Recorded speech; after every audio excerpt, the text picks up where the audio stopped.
Přeji vám hezký den.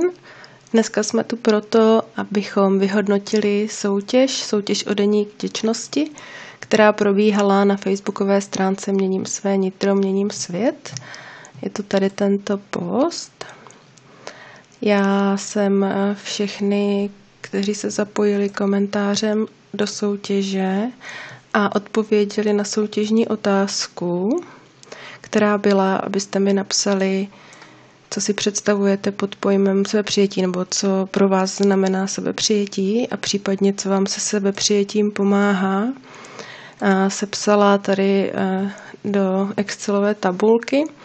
Seřadila jsem je podle facebookového jména, podle abecedy a podle toho vám bylo přiřazeno číslo. Takže teď se můžete podívat, jaké máte číslo a dáme se do losování.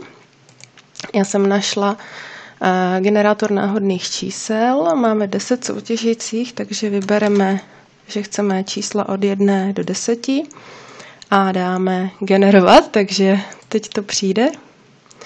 A vítězem se stává soutěžící číslo 3 a to je Debbie Takže já moc gratuluju Debbie a poprosím Debbie, aby se mi ozvala ideálně na můj e-mail, který dám taky do komentáře, a nebo přímo na Facebooku přes zprávu. Chtěla bych vám říct, že jsem vděčná za všechny, kteří jste se do soutěže zapojili. A chtěla bych vám teď ještě jednou poděkovat a pokud teď nejste vděční, protože jste zrovna nevyhráli, tak jsem si jistá, že můžete být vděční za spoustu jiných věcí. A například za to, že jste takový, jací jste.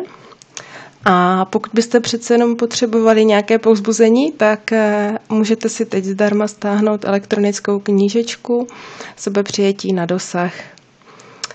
Já vám všem moc děkuju, až mi deník vděčnosti přijde fyzicky z Británie, tak ho vyfotím a dám ho na facebookovou stránku Měním své nitro, měním svět, abyste se mohli podívat, jak to vlastně vypadá.